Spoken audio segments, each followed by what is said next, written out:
Welcome to the Bear Talk, your go-to Chicago Bears podcast, where a father and son break down all things Bears. From Soldier Field to Sunday showdowns, I'm your host here, Dylan, and as always, joined here with my dad. How you doing, Dad? Doing great, Dill. We got through the draft. We're looking at what comes next with free agency and OTAs, and I'm excited about our Chicago Bears. Yeah, super excited.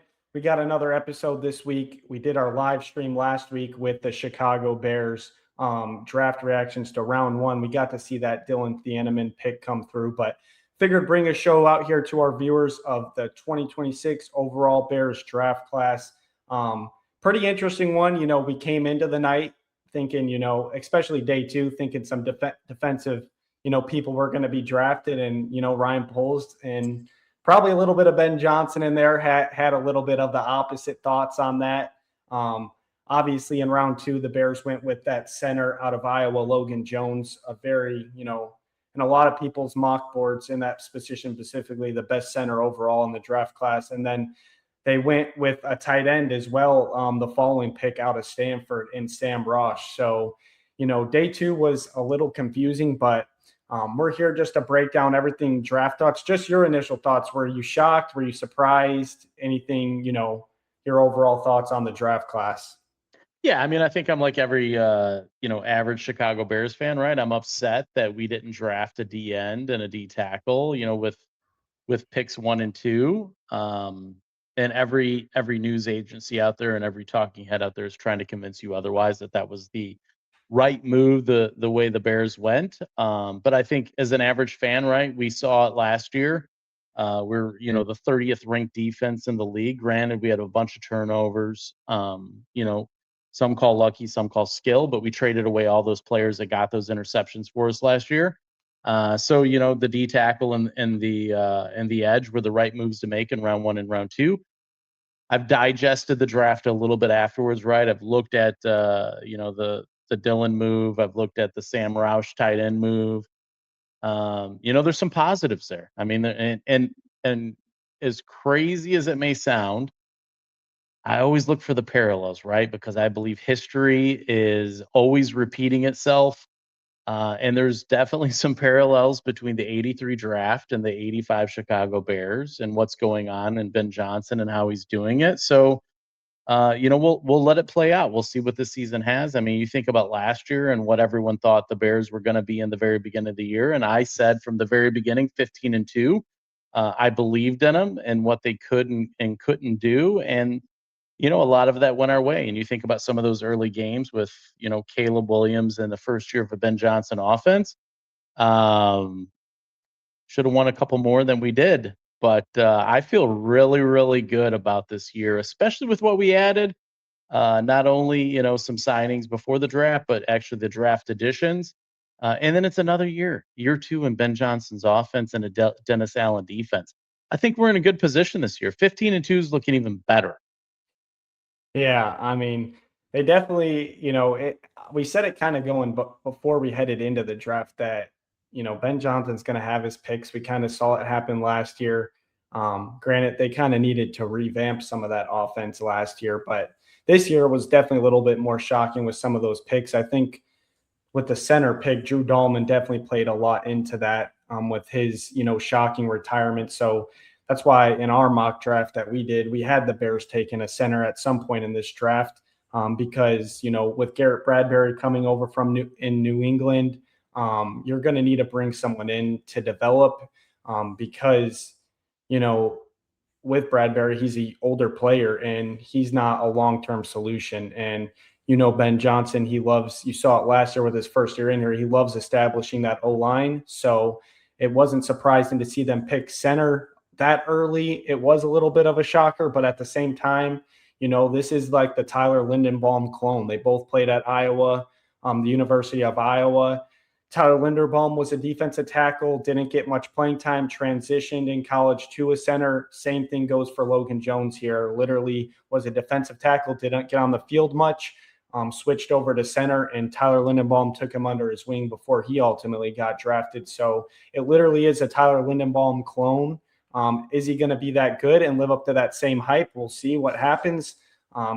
looks like a very athletic offensive lineman, can get out in space, going to be very good in the run game. It's just going to come down if he's, able to, take care of those pass protections. That's going to help Caleb, take some stuff off his plate and let Caleb worry about what he needs to worry about as far as getting his receivers the football. But like we said, too, round 3, Sam Roush, the tight end out of Stanford, was a very interesting pick. But you think about the way this league has transformed, or at least it looks like it's going in this direction with the 13 personnel, which for viewers out there that might not know what that is a 3 tight end personnel.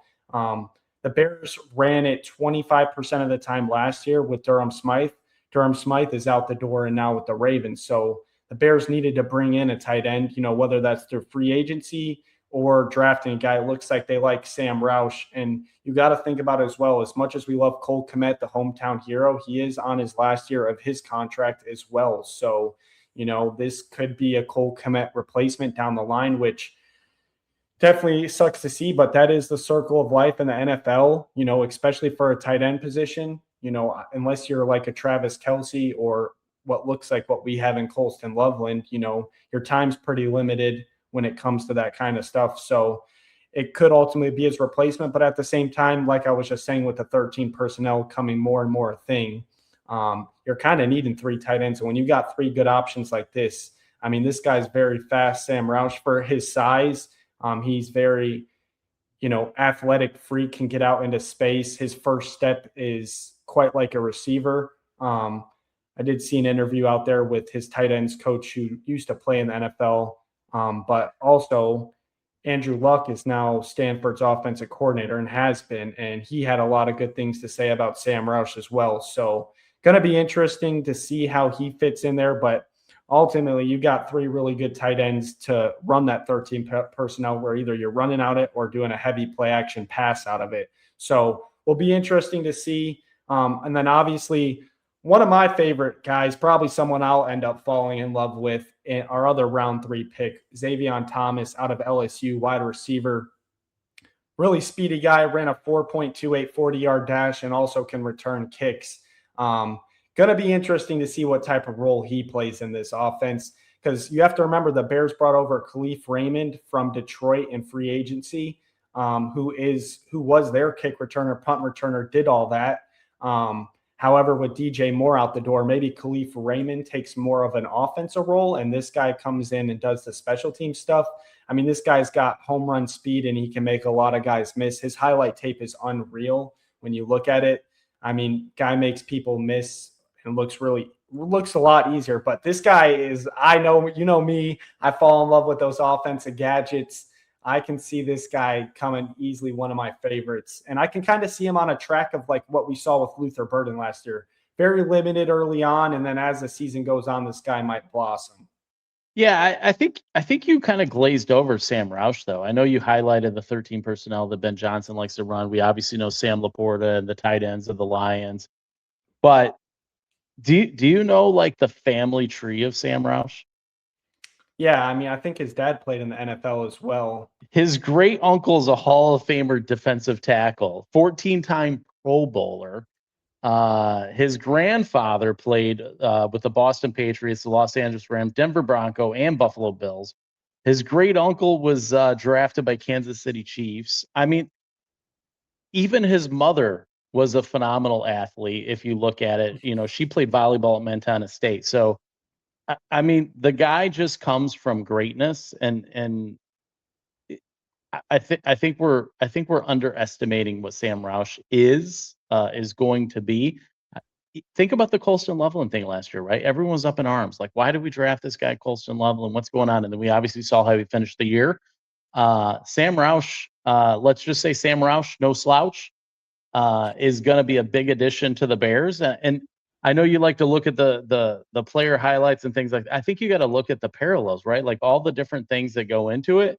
I'm pretty excited about Roush and Xavier Thomas. If you think about it too, his speed at a 4.2, and we talked about it last year, multiple games, right? There was no one to blow the top off that offense. We got a guy now with a 4.2 speed, Xavier Worthy, like, if you will. who can drag defenders down the field trying to cover him as he's flying down there, at that speed down the field. And then you got a Loveland, you got a Roush who can play the in and the out. You got a Luther Burden, who's obviously got great footwork, developing well in the NFL. And then, don't forget Roma Dunze and what he can do in his hands.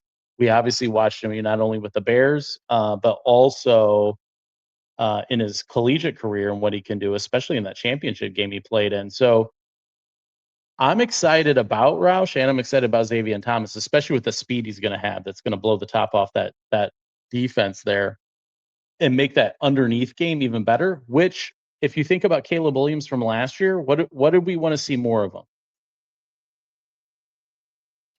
I mean, just a lot of the higher intermediate completion stuff. percentage. The intermediate. How do you get higher stuff, completions?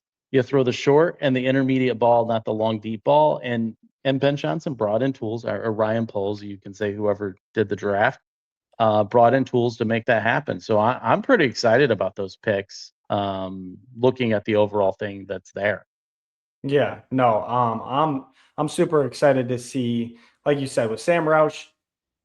He did have some trouble. His biggest knock on him coming into the draft is just his hand. Sometimes some stuff, harder balls to catch. He's, had some dropping issues, which hopefully that can get cleaned up. But Xavier Thomas just seems What like was his RAS score though? Well, all these guys, I was going to get to that. All these guys' RAS scores were through the roof.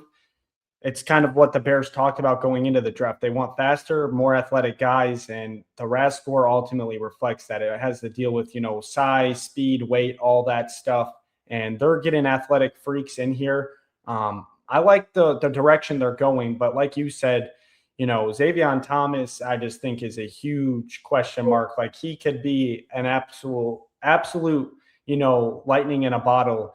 People think, before this the new kickoff rule got put into place where, a lot of people don't like it.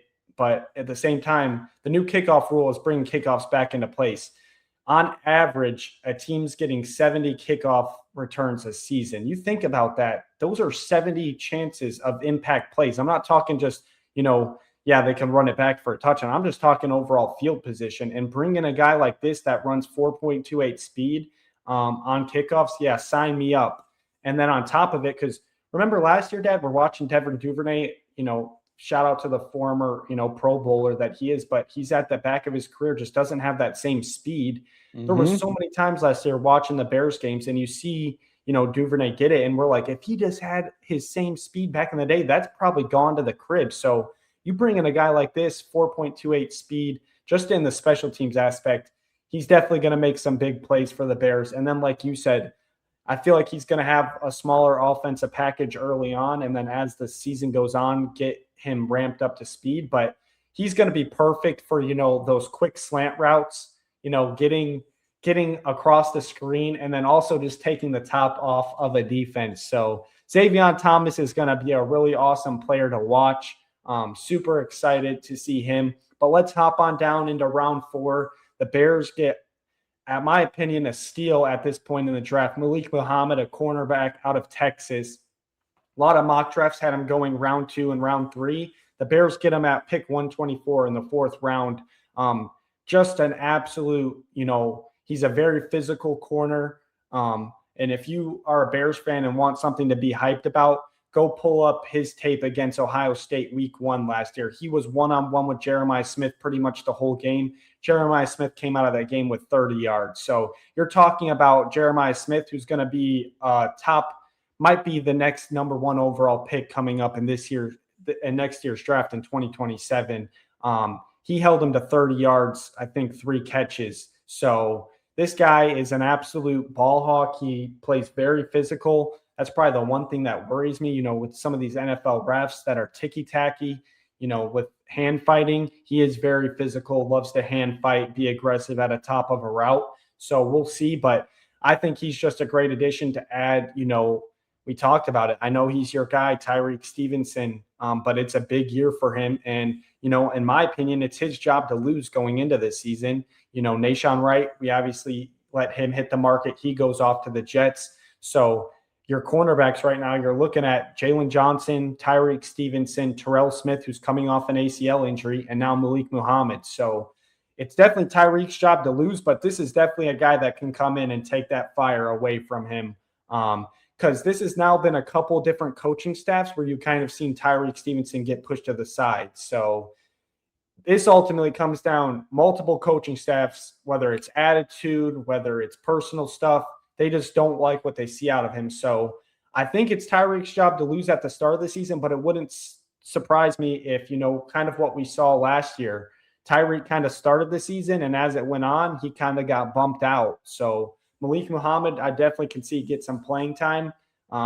His draft video is one of the coolest things in the world too. The man gets drafted and he's about as stone faced as it gets. Like, I didn't prove anything yet. Like, he's just hungry, ready to go out there, mad getting picked in the 4th round. I love players like that got a chip on their shoulder. Probably thought he should have got drafted a lot sooner, but people, slept on him, let him go down, and he ultimately falls in the Bears' lap. And like I said, go watch his draft video of him getting the call, and there's no celebration out of him. He's ready to go to work and prove everyone wrong. So I expect some big things out of this guy for sure to battle in that cornerback room. Yeah, absolutely. I mean, I think the secondary got a lot stronger. I know we lost some good additions that we had there with Byard and Brisker and things of that nature. But I think you look at the draft, who we held on to, right? Who was still under contract and who we added in through the draft, as well as through free agency. I think the secondary is going to be top notch.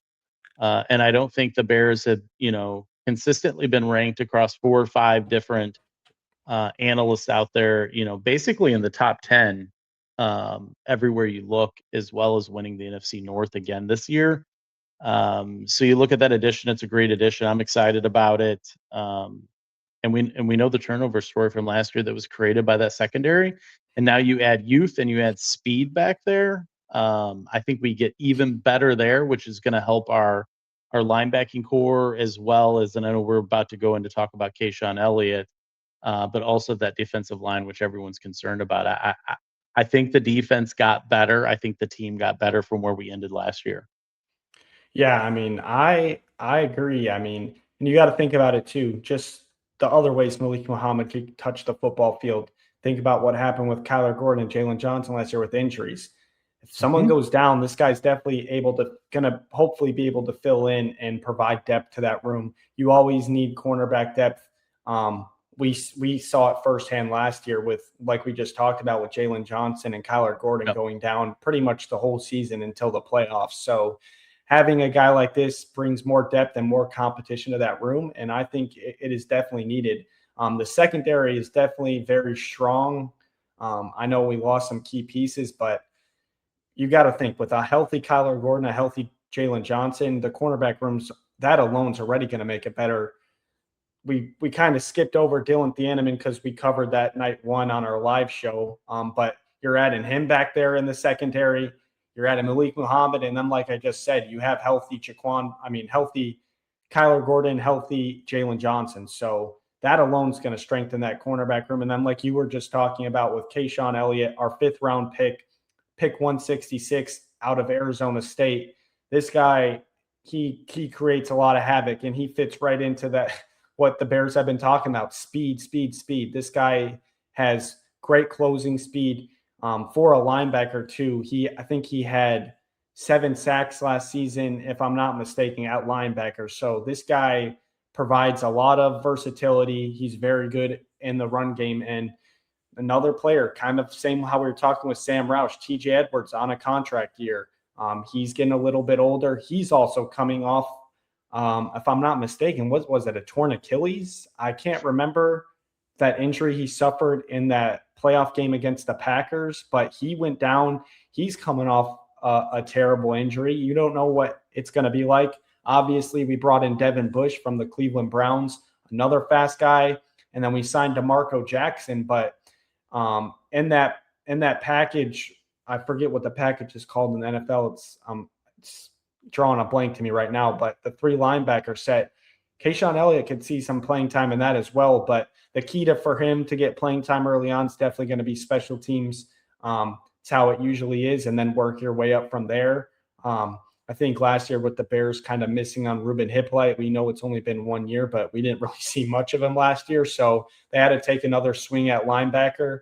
But Kayshawn Elliott looks like an absolute beast. I like his sack numbers specifically, especially with Dennis Allen's looks where he lines a bunch of guys up on the line of scrimmage and you don't know who's coming, who's dropping back in coverage. I think he's going to provide some pass rush help, which I'm sure we'll get to in this episode with the defensive line that we have. So just another option of a guy you can send at the quarterback, and just very good closing speed on the football. Kind of excited. This guy, I don't expect too much, but I also am just curious to see what he's going to do with rookie minicamp coming up this next weekend for the Bears. Yeah, I mean, 166 is a 5th-round draft pick. We'll see what happens. There's a lot of talk about him. I would tell you to, like, you think about the overall draft, but you also think about the players we got. We got Montez Sweat. We got Austin Booker. A lot of people are underestimating Booker, right? You think about last year. I mean, the Jordan Love injury, right? When he and he basically, just took him out of the Annihilated him. game, Yeah. right? I mean, it was unbelievable. And then the other game, I believe it was against the Bengals, where he had a great game there as well. So you bring him back, he's healthy, he is hungry. He's 3 years now in the league, so I think we can see something out of him and where he's at. And then you take a look at, Shamar Turner, who I think you talked about. We didn't see a lot of him, but he also played D end in the collegiate career that he had. So, whether he's on the D line, whether he's playing D end, he's in rotation. That's going to help out. You got Devin Bush and the speed he has, another, overall 1st-round pick back in 2020, if I'm not mistaken. So while it's hard to go into the draft and you don't draft a D end and a defensive tackle in round 1, round 2, I think Poles and I think Ben Johnson and I think Dennis Allen knew what they had, and just banking on them getting healthy, that it's going to make a difference this year, especially when you got that secondary. If you can't throw the ball that quickly, that just gives your linebackers and your defensive line extra time to get up there and get after the quarterback. Now, will it unfold that way? We'll see. I believe it will, though. I got to trust in Ben Johnson and Dennis Allen and Poles, that they drafted knowing those things would happen, seeing what the offseason workouts were already looking like with their players, and knowing that they drafted the right people in the right positions that they did. But, and we added in there, Neville Gallimore. You got Jordan Vanderberg, that we're going to talk about next at round 6, which that's Georgia Tech. Georgia Tech had a season last year. So They've been having some good seasons. That new coach they brought in has kind of turned that exactly. program around. So And another guy, I believe, with the RAS score that was off the charts, right? I mean, perfect 10, by the way, yeah. in the So 6th perfect round. 10 is a So D tackle, and all of a sudden he's in round 6, pick 213. Maybe the RAS score is flawed. I'm not sure, but I mean, if you get a perfect 10, you get a perfect 10. I mean, what else are you going to do? So I'm excited about the defense. I will trust in the coaches and all the people that live in this world, to have made the right decisions. And we know what the offense is going to be based on, the performance last year. And Caleb Williams isn't going to be on his 15th, offensive coordinator like he was in his first year. He's going directly into a second year with the same head coach, which is, I hate to say it, basically his offensive coordinator. And I think that's going to make a big difference. We talked a lot last year during, that first game against Minnesota, and he came out, the first 20 scripted plays, that they like to say, and he looked phenomenal. And then it kind of fell apart a little bit. We had the game pretty much going into the 4th quarter, and then we lost, but it was a game we should have won. And I think this year, the rumors are we're playing the Seahawks on Wednesday night. I know that schedule hasn't released yet, but that'll that's be going to be a fun. that's going to be a test early. Well, yeah, and that's just a tone setter. You get to go Yeah. right into the gauntlet right off the bat. You can kind of like how it was all year this past Bear season. You had people doubting how we're winning these games, saying that's not going to continue. It's not going to continue once you play the good teams. Well, it not only continued, then it gets into, the playoffs. You're not going to be able to come from behind in a playoffs. You're going to be playing too good of teams. The Bears come back down 21-3 against the Packers. That's all she wrote. That game will go down in history and Bears Yeah. history. It'll long live after we're off this planet. But it really is in the trust Ben Johnson and trust Ryan Poles. But Ryan Poles specifically, I feel like he just gets a lot of hate from the fan base. At least what I can tell. I get it. He hasn't done as well in drafts, but since this coaching staff has got here, where they can actually coach and develop players, his draft picks are starting to look a lot better. So why not trust him again another year? Because this is the second year with the coaching staff, and last year's draft class literally was a home run almost all around the board, outside of maybe Ruben Hippolyte. That's probably the only one you can put an asterisk next to. But for the most part, every pick was a dang near home run. I mean, you're talking about Kyle Monangai in the 7th round, absolute steal of amount of value that he played in the role he played in the Bears offense. Luther Burden in the 2nd round, absolute steal. Not to harp on the Packers, we don't like them, but they took Matthew Golden in the 1st round, and look what he did. Played more snaps than Luther Burden, didn't even put up half the stats Luther Burden put up. So he wasn't golden. So it is a long, career. These aren't just 1-year careers, but you talked about too. Look at Colston Loveland. So let's see what this coaching staff can do with this draft. I'm really excited about a lot of these players, but let's talk about Jordan Vandenberg out of Georgia Tech. He's the last player we got to talk to here. The Bears had 2 7th-round picks. They traded those away to move up to the 6th round to get this guy.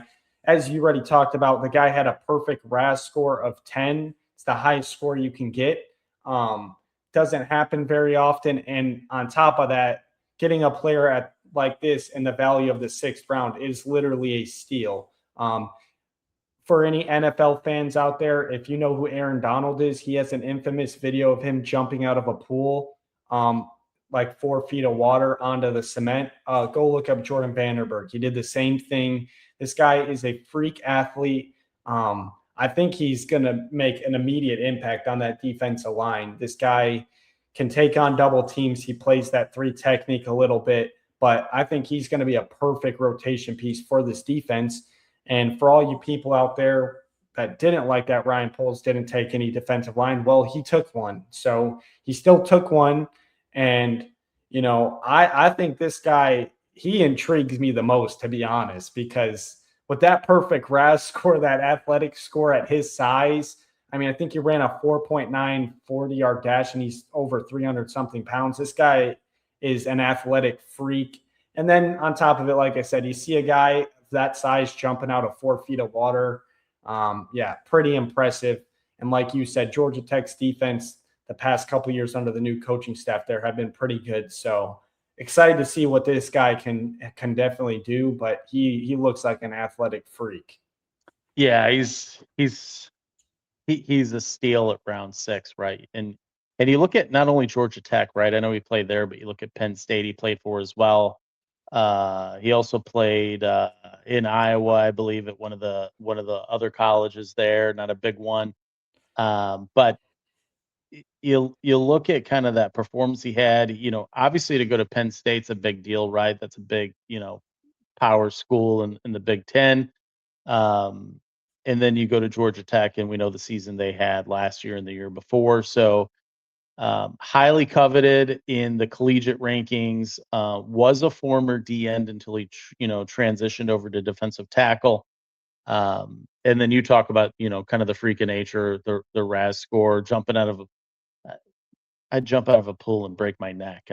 Actually, no, I wouldn't. I wouldn't even get out of the pool to break my neck. Yeah. So, that's unbelievable. So I'm excited for him. I mean, it'll be pretty cool to see how he, matures into the league and how he performs. But, at round 6 with a perfect RAS score, overall pick 213, I'm pretty excited to see how he performs, especially on that line. But we got Dravon Dexter, we got Grady Jarrett. So we got some players on that line that are gonna help out, and I think it's gonna be a good year for that defense. Yeah. And I mean, you kind of talked about it. I kind of wanted to transition this. You kind of already gave your thoughts earlier about just did the team get better overall on paper? We haven't seen them play, obviously, so that's a different story. But just on paper, um, we can maybe go. I was thinking we can go by this position group each one, but we'll start with the defensive side of the ball at safety. I know you've kind of given your thoughts, but we can maybe run through them again. We can just say we think they got better, same, or worse. Starting Mhm. at safety, I think it's without a doubt they got better. I don't think this is even a head scratcher. You're just talking about speed and, like you said, just getting younger. Dylan Thieneman is probably a better safety than both the safeties we had. Kobe Bryant coming from a Super Bowl team, like you talked about with the Seahawks. I just think overall, younger, faster, going to be able to cover a lot more of the field. Obviously, we'll see if they're able to take the ball away at the same rate that Kevin Byard was. But just overall, from the overall position group as a whole at safety, I think these two. I love me some Jaquan Brisker. You know how I am. I'm a huge Jaquan Brisker guy, but ultimately the health, he was a little bit slower. I just think this safety group overall is definitely an upgrade on paper compared to where we were at last year.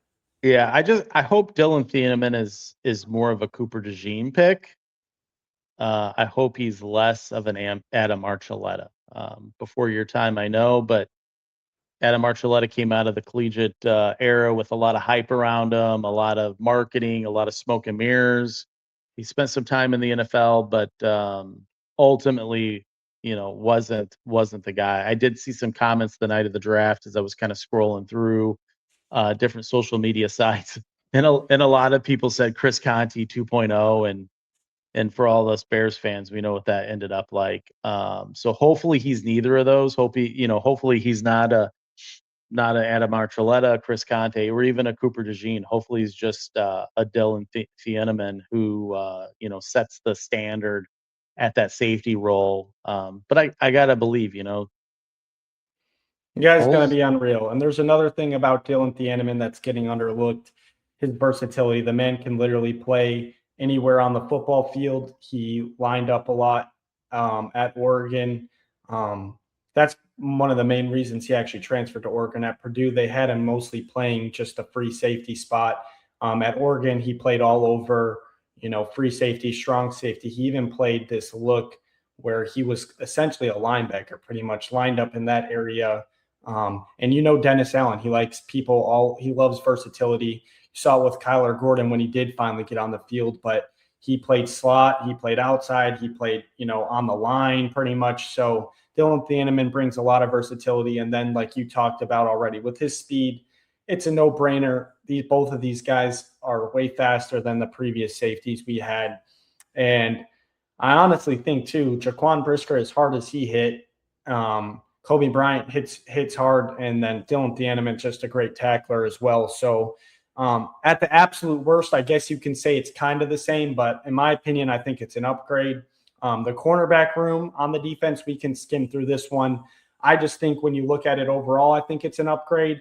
I'm just going to say it this way simply because when you look at who played last year with Jalen Johnson and Kyler Gordon not even playing the majority of the season. I think it's an upgrade already because they're going to be coming into this season healthy.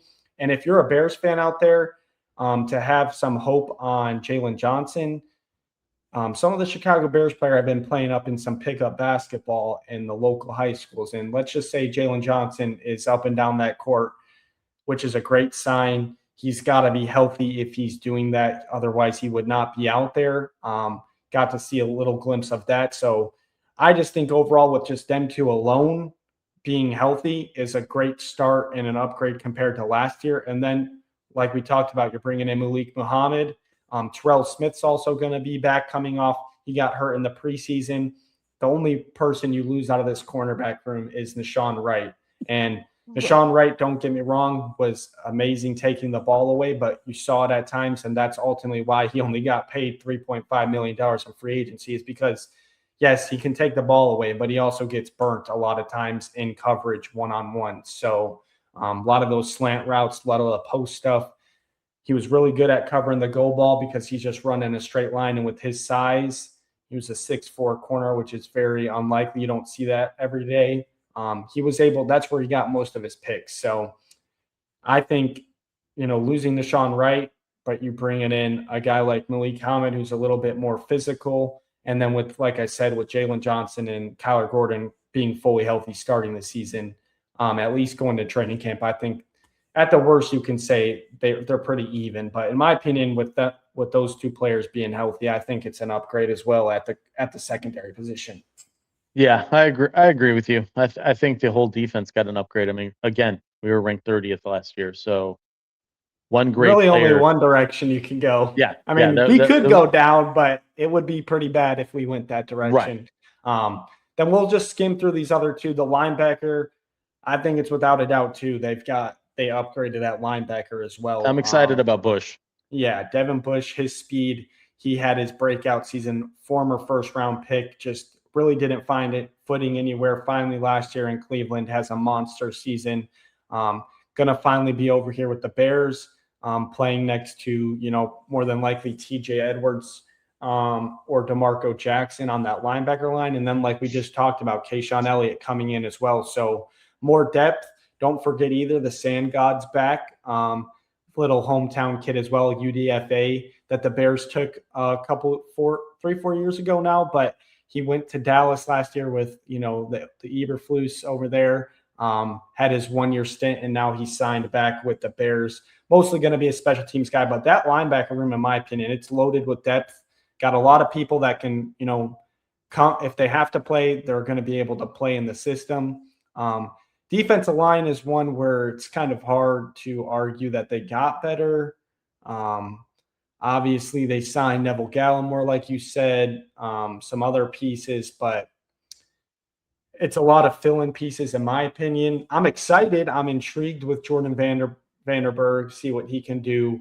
And like you said, with Austin Booker, I'm definitely think I've said it many times in our offseason shows, but I think Austin Booker is going to end up being the MVP of this defense. He's going to be my prediction of breakout player of the year for the Bears. Just what we saw with him when he finally got to get on the field after getting off of his injury. The guy has an unreal motor. You already talked about it, how hard he hits, took out Jordan Love. He also took out Jackson Dart in that Giants game as well. Not that he's playing dirty, but the guy just hits hard.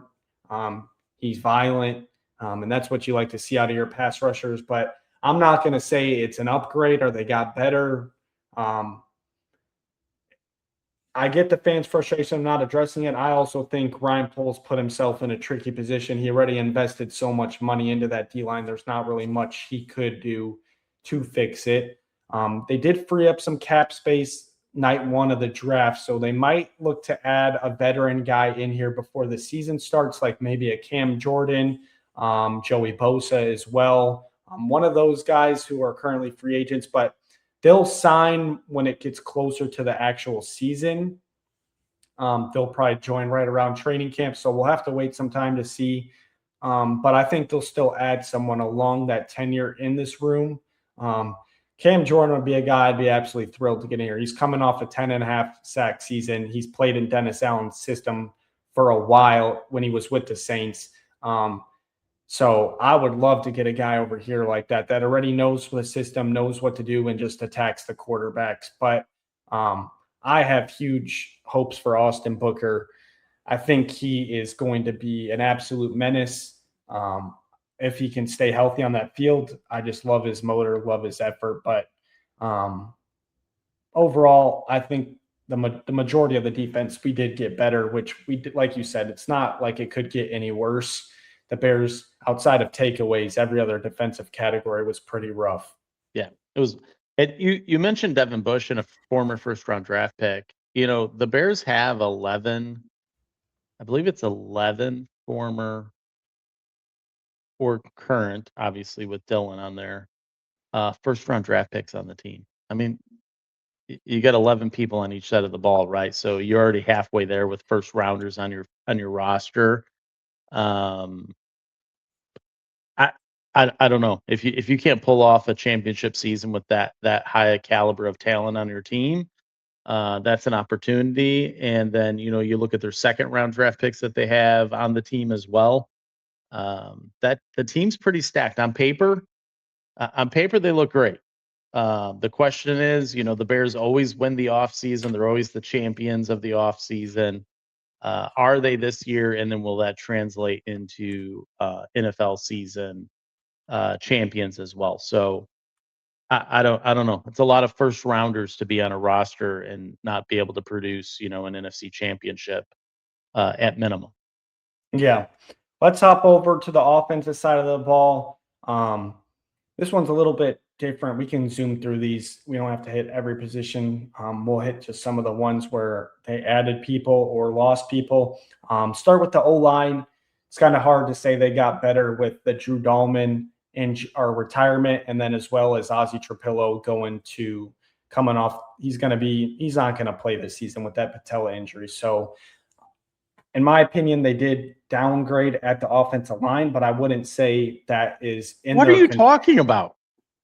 The offensive line? Yeah, we added the Vanilla Gorilla. Okay, relax, buddy. Drew Dahlman is coming off a first-team I'm just saying, it's the Vanilla Gorilla, a nickname that. You can't say they that. And then on top of a significant undrafted free agent contract. I mean, it's the Vanilla Gorilla. No. I mean, it sounds like a Hanna-Barbera cartoon about to be released here with that nickname.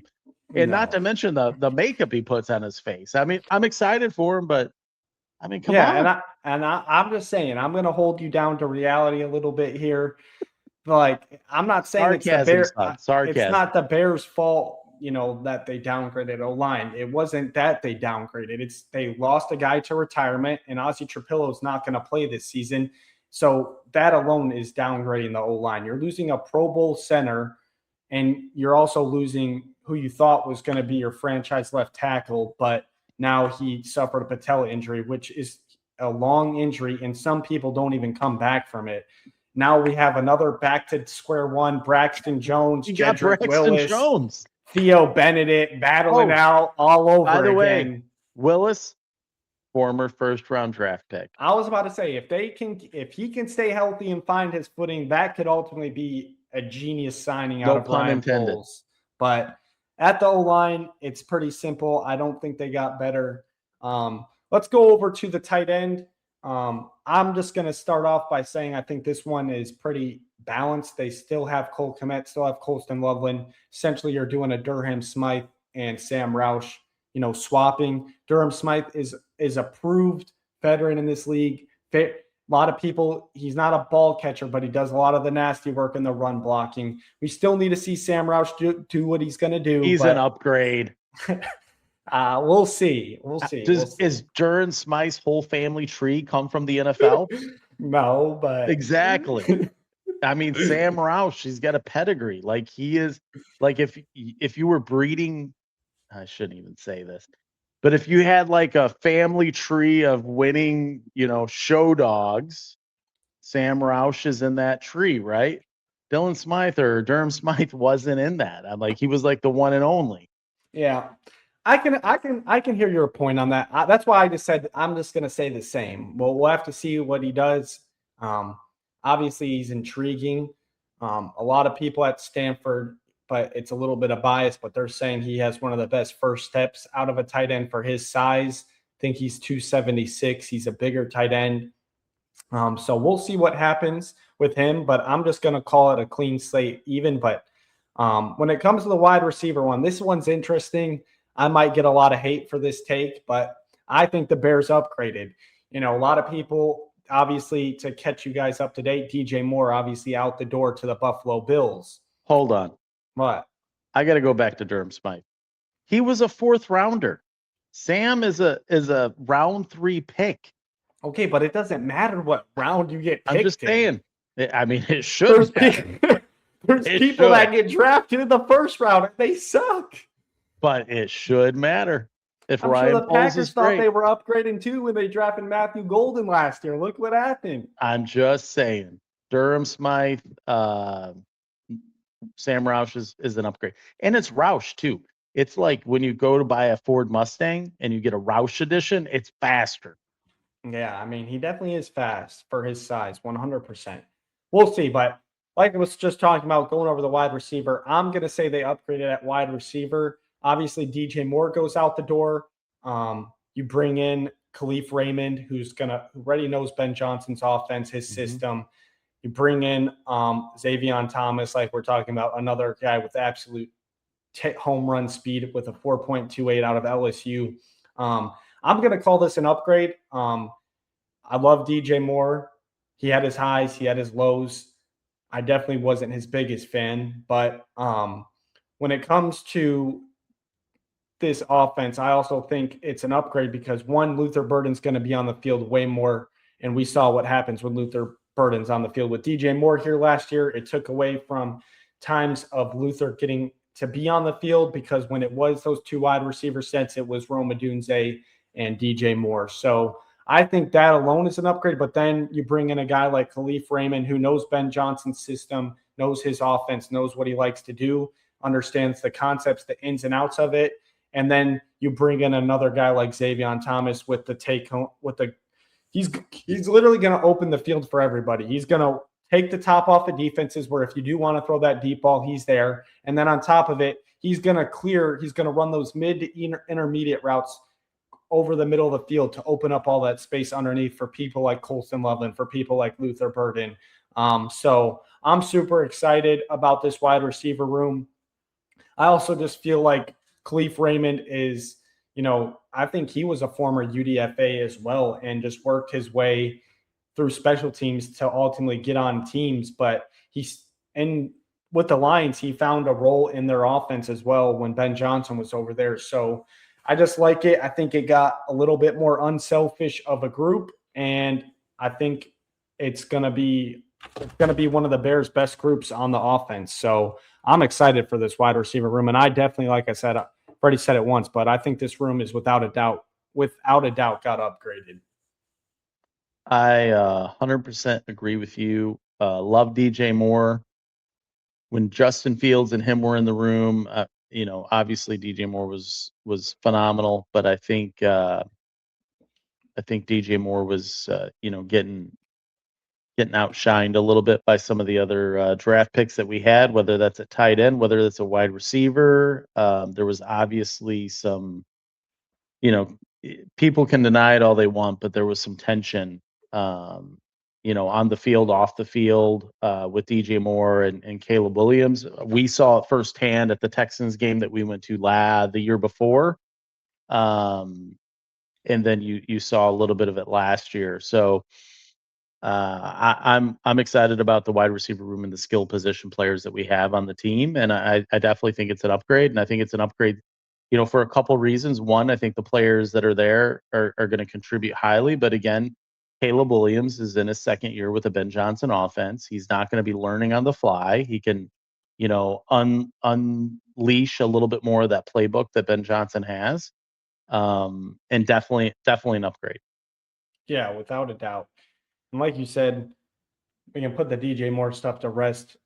We've talked about it a lot, but like I said, he has some of the best plays in Bears history. Some of his plays will go down as that, but he'll also have some of the most head-scratching plays where you're sitting there and being like, what the heck are you doing, man? Like, and you said it. He had that connection with Justin Fields, but whatever reason, him and Caleb did not mesh well together at all.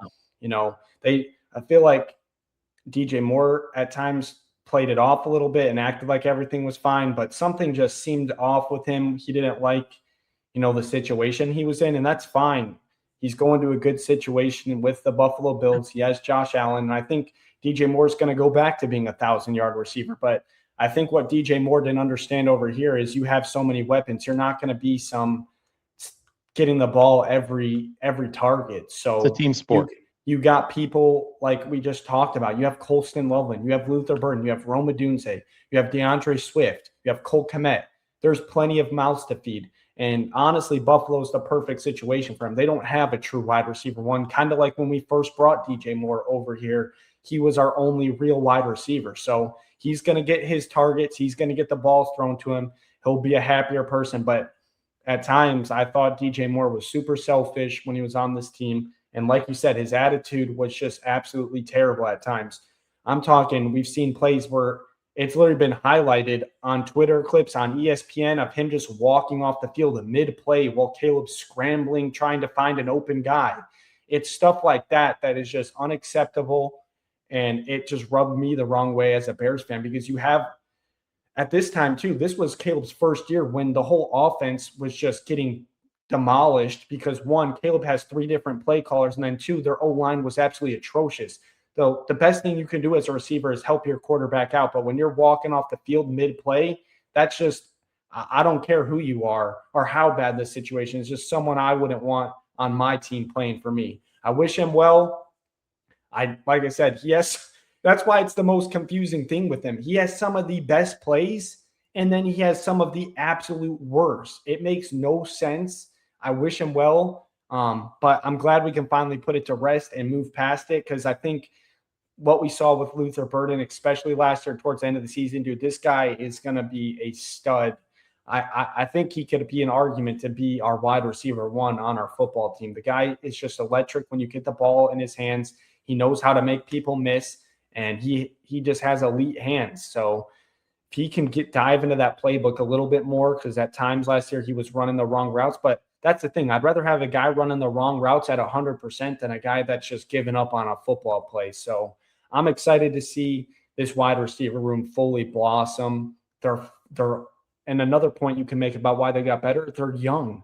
Their whole wide receiver core is literally under the age of 25. They're super young. They're all going to get to grow together. I thought Caleb put it really well in one of his offseason pressers right before the draft. Like, they're all young. They're all going to get to grow together and develop together. It's just perfect. I mean, Rome Odunze is probably going to be the guy that's going to have to step up and be that leader in that room, but I think he's ready for it. He's going into year 3. But it's just super cool to see how young this team is getting. We've had a lot of older players, but on both sides of the football this year, it feels like they're moving in direction of a younger football team where you can develop, that talent in-house and not have to bring in, established veterans on the outside, if that makes sense. No, it makes 100% sense. And since you said that, I think the whole Chicago Bears team has upgraded, and we are going to have one heck of a season. It's definitely going to be tougher. Obviously going to be dealing with that first place schedule now, but I think the Bears are ready for it. Last year, a lot of people didn't think we're ready for those back end of our schedule with those better teams, and we proved everyone wrong. I think, going into year 2, especially offensive wise with Ben Johnson in his system, I mean, you saw what year 1 was like. Now imagine the people that were here before going into year 2. I mean, it should be special, especially offensive wise. It kind of reminds me, this offense, it reminds me of like the Lions when they made it to the NFC championship game, right? They were 1 game shy of the Super Bowl against the 49ers where they lost. But it reminds me of that team where Ben Johnson he's going to try to put up 50 points every game. And they don't, if they can put up those points a game like the Lions did that one year, it doesn't matter how bad their defense is. They're ultimately just going to outscore you. We kind of start to see glimpses of that towards the back end of the season. The game that rings a bell to me is that 49ers game. We lost it, but the Bears put up 40 points on offense, and it's like Ben Johnson in that post game was there like, we didn't score enough points, that's why we lost. Like, Ben Johnson is a sicko. He wants to beat the crap out of you, and he literally every week he wants to put up 50 points. I think Caleb even said that him and Ben Johnson's goal this year is to break the points per game record, which is held by Peyton Manning, where they averaged 42 something points per game. If they break that record, I mean, just start bowing down. They might as well get a trophy, a statue outside of the new stadium in Arlington Heights of Ben Johnson and Caleb Williams just in arms together, because, I mean, Dad, how cool would it be to see a team just put up 40 every week, and just, it would be great. It'd be awesome. It'd be pretty exciting, especially coming from a Chicago Bears team. I was about to say, we've had the defenses where the Hall of Fame defenses that go down. I mean, the 85 Bears, the one year they did win the Super Bowl, they still talk about that defense on broadcast, but we've never even come close to sniffing an offense of that caliber. And last year we saw glimpses of it where it's like, oh my God, like that you never thought the game was over because of how good the offense was. And not to mention Caleb Williams just being your quarterback, which is another thing Bears fans, at least in my lifetime, are not familiar with, of just having a quarterback you can rely on. And when they have the ball, the game is not over. I didn't feel like that with Jay Cutler. I didn't feel like that with Rex Grossman, Mitch Trubisky. The list goes on and on. I've never felt like that. But with Caleb, he just has that it factor of somebody that you just always believe in no matter what. And that's because of his playmaking ability. Even plays that look absolutely blown up and destroyed, he somehow makes something out of nothing. So the future's bright for the Bears. I think, the draft is, it wasn't an A+ in my book, but I think it was good as it is. And for the people out there, there are fans that are mad they didn't get an edge rusher, but this is my philosophy on this and how I think. Yes, I would like to add an edge rusher, but at the same time, I don't want the Bears just to reach for an edge rusher because it's a spot they need filled. Take the player that you're supposed to take on your board, which is what I think the Bears did. They didn't reach for anything out of the ordinary and just be like, oh, we're just going to draft this edge rusher because we need to take one. No, that's not how you should draft. You should draft your best player available, which is the mindset the Bears said they have. And it's clear that they obviously follow that. Otherwise, previous GMs like Ryan Pace and other people we've had in the past, they would always draft their need instead of just best player available. It doesn't hurt to have a lot of good football players. So I'd rather have a lot of good football players than, hey, let's take a risk on this guy because we need to fill this position. It's just not smart. Yeah, I know we're getting close to the end here, so I'm just going to say one thing. 85, we won the Super Bowl. 06, we went to the Super Bowl.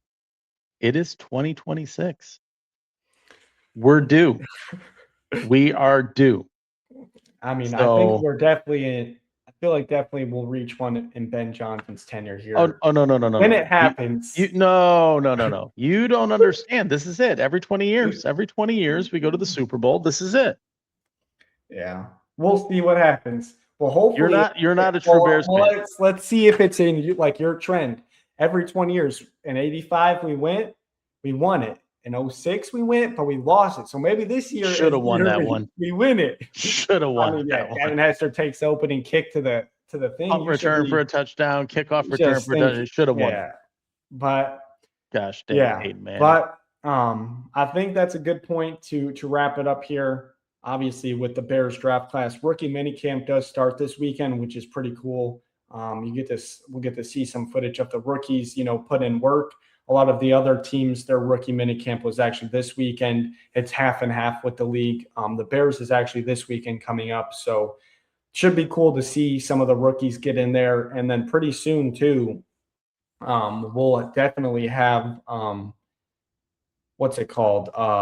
OTAs coming up as well here pretty soon, which it's creeping around. I mean, it doesn't feel like it, but it's getting really close. So it's going to be super cool to see the Bears, get things going, especially with these rookies. And then as well, coming up in a week and a half, the schedule release. I know it's one of your favorite things to see.